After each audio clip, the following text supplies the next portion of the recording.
Oi, gente, boa tarde, né? Prazer estar aqui com vocês mais uma vez. O pessoal que eu já não vejo faz um tempo, o pessoal que eu tive a oportunidade de ver nos cultos nesses últimos dias.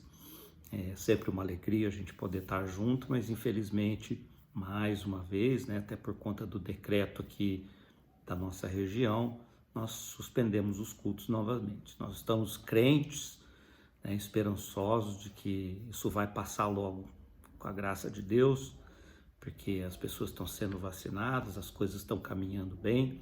Em breve todos nós poderemos estar juntos novamente, podendo usufruir, né, do privilégio e da alegria da comunhão, né? Nessas últimas 2 ou 3 mensagens, eu tenho falado para vocês sobre a conversão, sobre o processo de conversão. E hoje eu queria falar mais um pouquinho sobre isso, inclusive dizer que lá no grupo da nossa igreja, vocês podem, por favor, colocar suas dúvidas, suas perguntas lá para eu poder responder, tá? Porque é um assunto bastante vasto. Mas a gente tem que pensar, quando a gente pensa na conversão, a gente tem que pensar o seguinte, que a conversão é uma coisa que acontece dentro da gente, que as pessoas não podem ver o que aconteceu lá dentro, mas as pessoas podem ver o que acontece aqui fora a partir da conversão. A conversão, ela gera no novo convertido novos comportamentos, novas maneiras de ver e de entender a vida.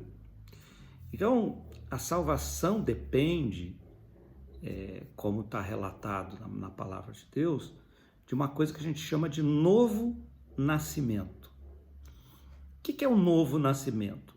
É a regeneração. Você foi, eu fui, você foi gerado de novo, gerada de novo. Você nasceu de novo. E como é que se dá esse processo do novo nascimento, né? Então, eu posso dizer que eu sou convertido porque eu nasci de novo, porque eu passei por uma transformação. Então, eu sou um nascido de novo, eu sou um convertido, uma convertida, tá? A primeira coisa que vai acontecer com a gente nesse processo da regeneração é uma nova mentalidade. Então, até falei isso em mensagens anteriores, né? Mas agora explicando um pouco mais de detalhes aqui. A conversão se dá num processo de iluminação e de esclarecimento da nossa mente. Dessa mente que a gente poderia dizer que até esse momento é carnal, ela não se comove, ela não se sensibiliza pelo pecado, né? O pecado acaba sendo o nosso modus operandi, o nosso jeito de ser do dia a dia. Então, alguém nos ofende, a gente revida, nós estamos bastante preocupados com o que é bom pra gente, dane-se os outros, enfim. A gente até vai aprendendo a conviver em sociedade e entender que no convívio social nós precisamos ser pessoas melhores, mas não implica isso numa conversão. A conversão não. A conversão, ela é mais potente do que as convenções sociais. Uma convenção social pode fazer eu cumprimentar as pessoas, né, com carinho, por exemplo. Mas a conversão não. Nas convenções sociais eu posso cumprimentar por obrigação, para ser educado. Na conversão não. Eu vou fazer isso por afeto, por carinho, por amor às pessoas, né? Então existe um comportamento bom, que é o comportamento bom fruto das convenções sociais. Quando a gente pensa, né, que os jornais noticiam que existem pedófilos, que existem ladrões, golpistas, Ninguém se apresenta na rua para você e diz: boa tarde, eu sou um pedófilo, boa tarde, eu sou um golpista. Isso é feito na surdina, né? na escuridão do pecado. Então, pelas convenções sociais, todo mundo é bom, todo mundo que você encontra, você vai num show, por exemplo, ou num cinema, tá cheio de gente. Você não sabe ali quem é das boas práticas e quem é de práticas malignas. Por quê? Porque a convenção social, as convenções sociais nos nivelam a todos. A gente tem de ser educado, não pode, né, sair socando a cara dos outros, enfim. Mas isso não significa que houve uma transformação dentro de nós. O convertido não. O convertido é a pessoa das boas práticas por uma questão de consciência, por uma questão de valores, de reestruturação interna. E isso acontece por quê? Porque a nossa mente foi iluminada, a nossa mente foi esclarecida. O processo de esclarecimento da mente é processo, ele toma tempo. Né? Não é porque eu me converti hoje que toda a minha mente já está transformada. Não. A primeira transformação importante no processo de regeneração, o primeiro esclarecimento importante, a primeira iluminação importante da mente é a consciência do pecado. É a consciência de que o pecado é uma coisa ruim, de que o pecado separa as pessoas, de que é o pecado que machuca as pessoas, que é por conta do pecado que nós desprezamos, magoamos, ofendemos, roubamos, agredimos pessoas. Né? É por conta do pecado que homens imbuídos de poder, como políticos, por exemplo, podem fazer as coisas mais vis possíveis e imagináveis, né?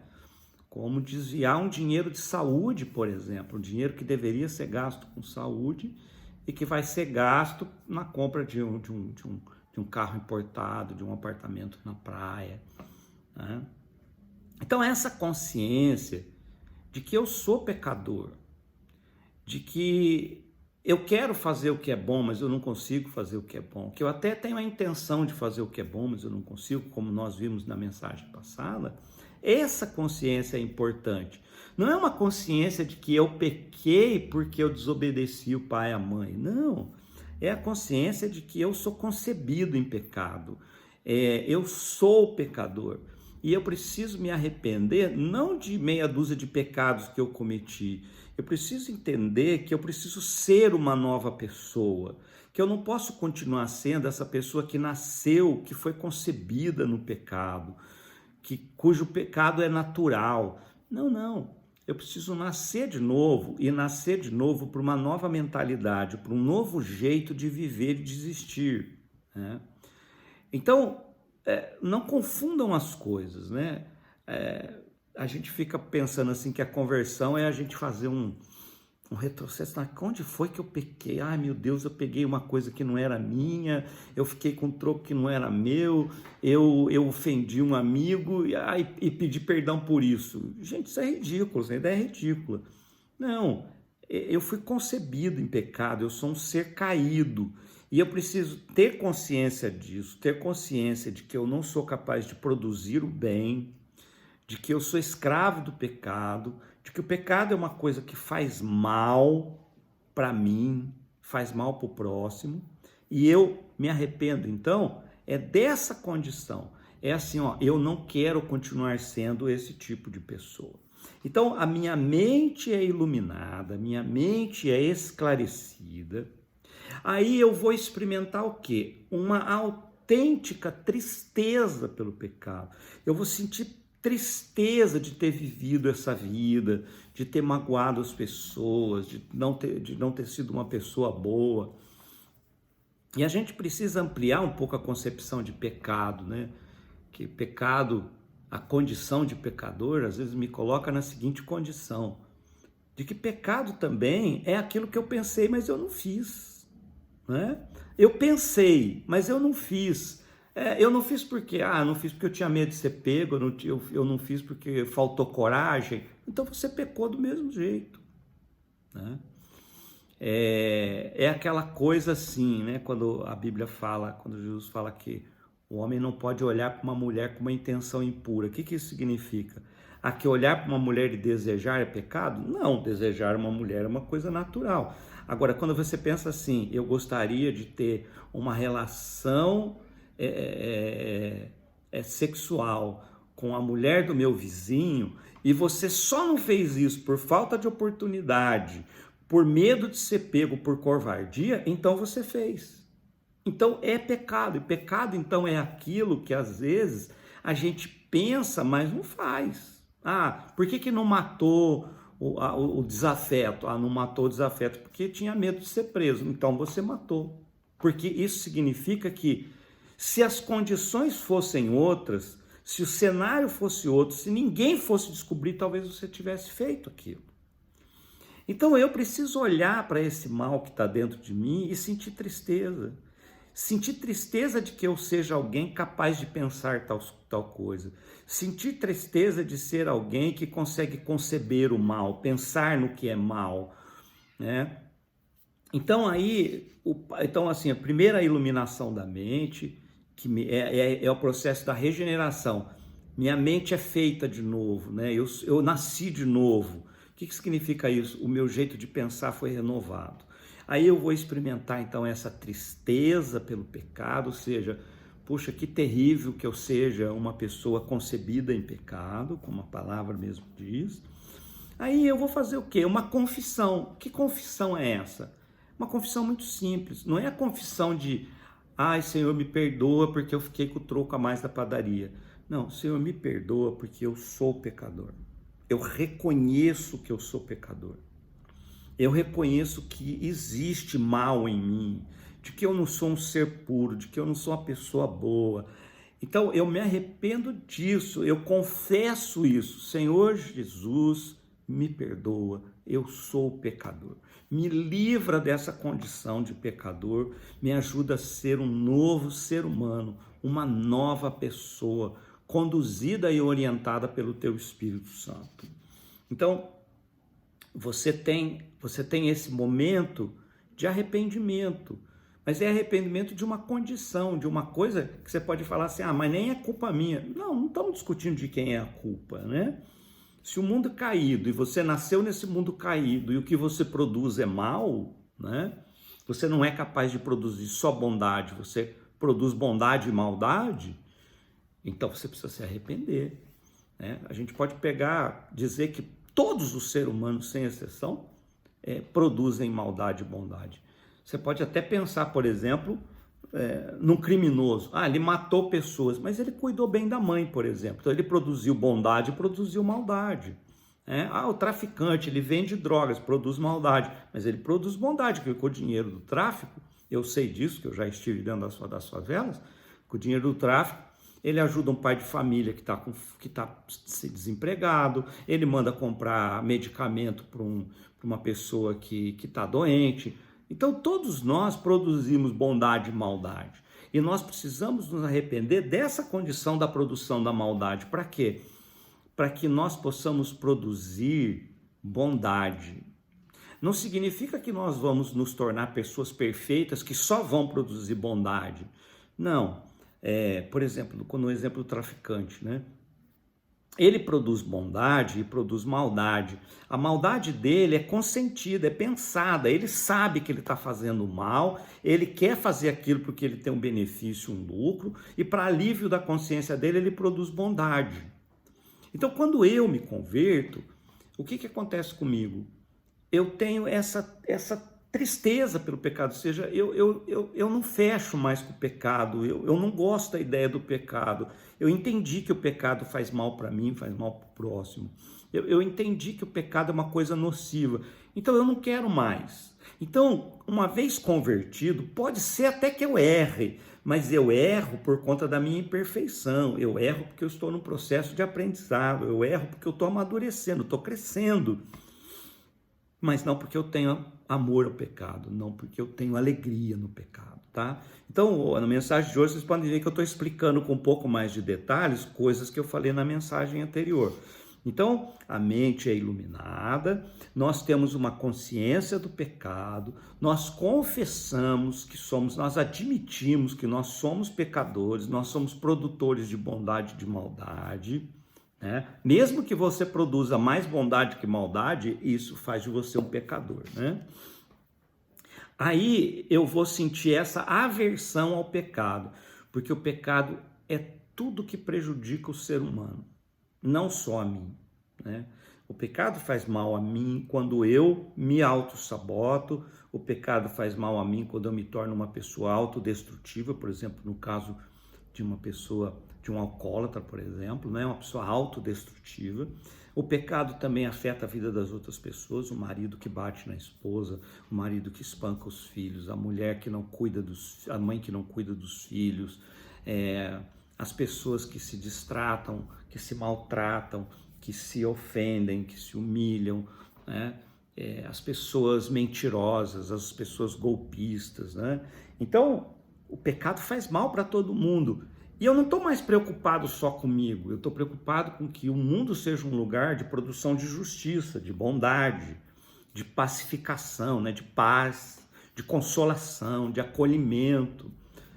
Essa é a mudança, né, que acontece na mente da gente. Eu passo a ter uma aversão ao pecado. Eu não quero que o pecado não aconteça nem em mim e nem com os outros. Então eu me torno um produtor de justiça, eu me torno um produtor de bondade, de consolação, de acolhimento, né? Que é o que o cristão precisa ser. É horrível nós termos hoje cristãos que realmente abraçam a ideia da exclusão. O cristão que diz que bandido bom é bandido morto, eu posso entender a sua raiva com relação aos bandidos, mas você desejar a morte de um pecador, porque o pecado dele é diferente do pecado que você produz, é no mínimo uma hipocrisia. Então o cristão precisa ser aquele que acolhe, aquele que promove justiça. Por exemplo, promover justiça é colocar o contraventor atrás das grades. É ele receber um julgamento justo e pagar a sua pena. Isso é produção de justiça, não é produção de vingança, né? A palavra de Deus vai dizer que a ira do homem não produz justiça. Não produz a justiça de Deus. Só Deus é justo para julgar. Então, a gente coloca o contraventor, o malfeitor, debaixo da lei para que ele seja julgado e para que ele seja condenado e cumpra a sua pena. Mas nós não somos produtores de vingança. Nós não podemos sair fazendo justiça com as próprias mãos, porque nós criaríamos um caos social, né? Então há dentro de nós essa aversão a tudo que seja pecado, a tudo que seja produção de maldade, de malignidade, a tudo que seja produção de injustiça. Por exemplo, nós nos indignamos com certos políticos que produzem injustiças de todos os tipos, né? Que produzem maldade, que por questões de amor próprio exacerbado, de egoísmo, de egocentrismo, só estão preocupados consigo mesmo e com mais ninguém, e que não sejam capazes de acolher uma população no momento de fragilidade.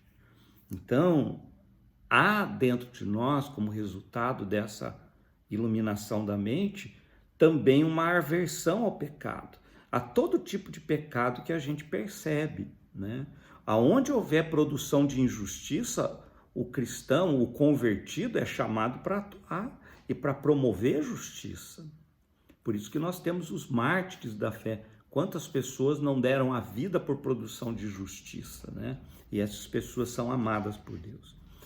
Além da conversão, né, da aversão ao pecado, um retorno ao Pai, um retorno, uma consciência de que Deus o Pai é bom, de que Deus o Pai é produtor de justiça e de que Deus o Pai é modelo para a minha vida. É nele que eu vou me espelhar, é nele que eu vou modelar a minha vida. Então, quando o Pai perdoa, eu perdoo. Quando o Pai é cheio de graça, eu sou cheio de graça. Quando o Pai consola, eu consolo.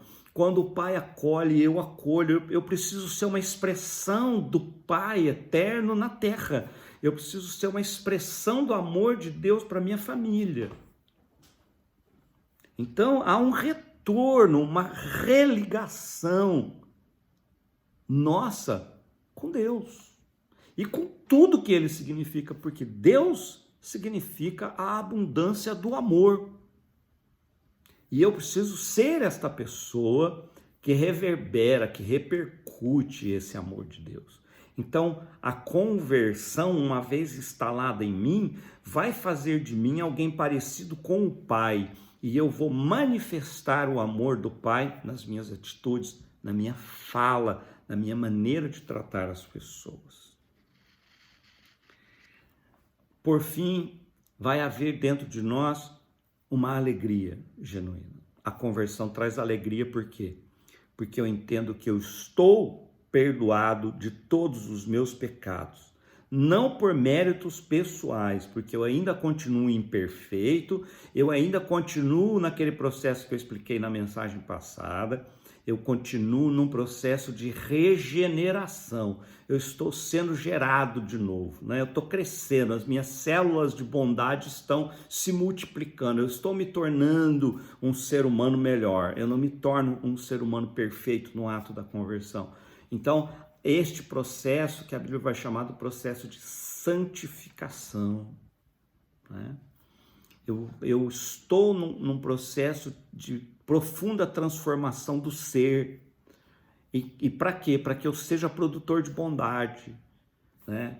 E para que eu tenha aversão à produção da maldade. Então, eu não quero produzir maldade. Então, não cabe mais em mim o não perdoar alguém. Não pode caber. Se eu sou um convertido, não pode mais caber em mim a produção da mágoa, a produção do ressentimento, a produção do orgulho, da vaidade que me impedem de perdoar quem errou comigo, que me impedem de amar o meu inimigo. Entendem? A conversão não é real se eu ainda estou incapacitado de amar os meus inimigos. Então, como consequência dessa iluminação da mente, dessa consciência do pecado, da confissão do pecado, da aversão ao pecado que se instalou dentro de mim, desse retorno ao Pai, né? Desse desejo de ser parecido com o Pai, o que é que vai acontecer comigo? O meu coração vai se encher de uma alegria genuína, porque eu fui perdoado dos meus pecados e agora eu estou num processo de profunda transformação. Eu estou a cada dia mais parecido com o Pai Celeste. E é esse o nosso objetivo, tá bom? Eu vou ficar por aqui, vou continuar essas mensagens ainda sobre esses assuntos, a conversão, a regeneração, a santificação, que como doutrinas são importantes para nós, mas para nós entendermos o processo. E quem está lá no grupo, né, da igreja, ou mesmo pelo site, lá pelo Facebook da igreja, se tiver dúvidas, pergunte. Se você tiver dúvidas sobre o que é a conversão, se você tiver o desejo de se converter, não se furte a oportunidade de sentar aqui comigo e conversar. Eu vou ter o maior prazer do mundo em explicar para você o que é isso, para que você possa fazer essa entrega de vida a Deus, para que você possa deixar de ser um produtor de maldade, mesmo você que não produz maldade com intenção, né? Porque a Bíblia vai dizer lá em Romanos que às vezes a bondade que eu quero fazer eu não faço, mas que a maldade que eu não quero fazer eu faço. Então mesmo você, quando você entende que você não quer ser um produtor de maldade, mas se está produzindo maldade, precisa se converter. Precisa entregar a vida ao Senhor Jesus Cristo. Ele precisa ser o Senhor da sua vida. Você precisa retomar a sua conexão com o Pai para ser um produtor de bondade, para ser um produtor de justiça, para ser um produtor de consolação e de acolhimento, para ser um produtor de paz, né? De amizade, de amor, de cuidado, de proteção. É isso que você precisa ser. Então, se esse é o seu sonho, você precisa passar então. E aqui eu vou terminar minha mensagem com uma dica. Se você ouviu essa mensagem e está pensando assim, eu queria ter essa iluminação da minha mente, eu vou te dar uma dica. Tire um momento de oração. Mesmo você que diz assim, mas eu não acredito em Deus, eu vou te falar uma coisa. Faz uma oração sincera, diga para Deus assim, Senhor, eu nem sei se o Senhor existe, mas eu quero dizer uma coisa para o Senhor. Se o Senhor existe, eu quero experimentar essa iluminação da minha mente. Deus, se o Senhor existe, né? Estou falando para aquele que não crê, né? Porque aquele que crê vai dizer, Senhor, eu sei que o Senhor existe, ilumina a minha mente. Mas para você que não crê, diga para ele, com sinceridade de coração, diga, Senhor, ilumina a minha mente. Regenera a minha mente. E eu garanto para você que você vai experimentar o milagre de Deus na sua vida. Eu garanto para você que a sua vida vai ser transformada se a sua oração for sincera. Se você é uma dessas pessoas, como tantas que existem por aí, descontentes com a produção da maldade, descontentes por estarem produzindo maldade, mesmo a contragosto, mesmo não querendo, eu vou dizer para você que essa oração é válida. Aproxime-se de Deus o Pai, mesmo sem conhecer. Diga, Deus, eu não te conheço. Eu tenho até as minhas dúvidas se o Senhor existe, mas eu quero dizer o seguinte, se o Senhor existe, eu peço, por favor, ilumina a minha mente, transforma a minha vida, porque se esse projeto de vida que foi apresentado nessa mensagem é real, eu quero experimentar esse projeto de vida na minha própria vida. Eu quero ser um ser transformado, não pela religião, não pela fazeção de um cabeça de um pastor, mas pela oportuna, pontual e real ação de Deus na minha vida. Eu quero que o Senhor transforme a minha vida. E eu garanto para você uma coisa, essa oração não vai ficar sem resposta. Porque foi o que aconteceu à minha vida. Eu que era uma pessoa liberando a incredulidade, fiz exatamente essa oração que eu estou falando para você. Deus, eu nem sei direito se o Senhor existe, mas se o Senhor existe, eu quero te conhecer. Porque deve ser um privilégio imenso conhecer o Senhor. Se o Senhor existe, eu quero que o Senhor transforme a minha vida. Eu usei a seguinte palavra, eu quero que o Senhor faça um milagre na minha vida. E Ele fez. Ele vai fazer na sua também. Sabe por quê? Porque Ele existe. Independente se você acredita ou não, Ele existe. Então pense nisso, tá bom? E qualquer dúvida, que é um assunto vasto, eu estou aqui pastoralmente à sua disposição para conversar sobre isso. Entre em contato com a gente, tá bom? Da maneira que for possível, ou pelo Facebook da Igreja Menonita de Campinas, ou o nosso grupo no Zap, tá bom? Vamos orar. Pai, obrigado por essa oportunidade que nós estamos tendo aqui, de termos a nossa mente iluminada pela Tua Palavra, de termos a nossa mente trabalhada pela consciência que o Senhor coloca nela, porque é o Senhor que aviva em nós essa consciência do mal, da produção do pecado. E Pai, ajuda cada um que ouviu essa mensagem hoje e que teve o coração tocado, que teve o coração desafiado por essa mensagem. Pai, ajuda para que eles possam fazer essa oração. E mais do que tudo, ajuda para que eles possam, se esse desejo foi sincero do coração deles, ajuda para que eles possam ter a mente iluminada pela ação direta do Senhor na vida deles. Para que eles saibam que não é uma religião, para que eles saibam que não é uma filosofia de vida, mas para que eles saibam que o Senhor é real e que o teu poder pode atuar diretamente na vida deles, sem nenhum mediador, sem nenhum intermediário. E eu peço a Deus que o Senhor ouça os corações.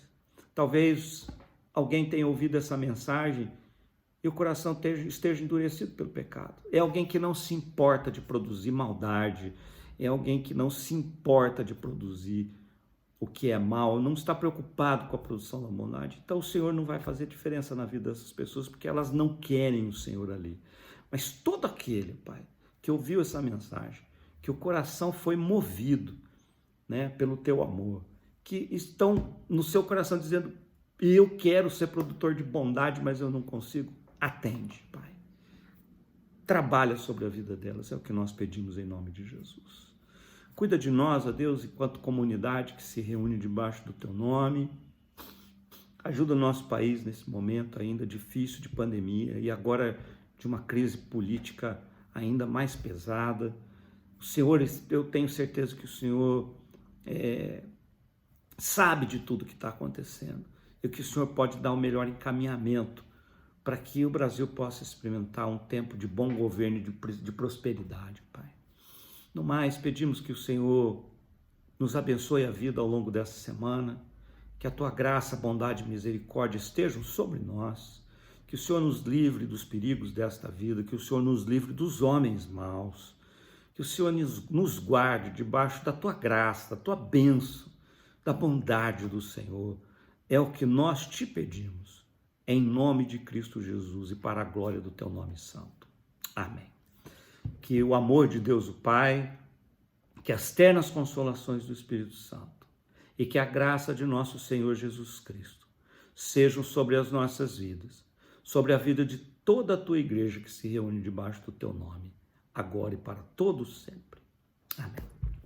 Gente, Deus abençoe a vida de vocês, tenham um bom final aí de semana, que vocês possam viver uma semana agora aí abençoada diante de Deus, né? E continuem se cuidando, a gente está com a entrada do inverno, a grande possibilidade de que a Covid volte a ter muita força novamente por conta justamente do inverno. Foi o pico do ano passado, foi no inverno. Então eu vou pedir que se cuidem, mesmo os que se vacinaram, se cuidem. E use aqui o canal e os outros meios possíveis. Se precisar entrar em contato com a gente, nós estamos à disposição. Eu estou à disposição como pastor e nós estamos à disposição como igreja para receber você, para acolher você, para sermos um espaço onde você possa crescer, né, no exercício da espiritualidade. É esse o desejo, o papel da nossa comunidade, né, da nossa Igreja Evangélica Menonita de Campinas, tá bom? Um abraço a todos, que Deus abençoe a vida de todos vocês. Até mais.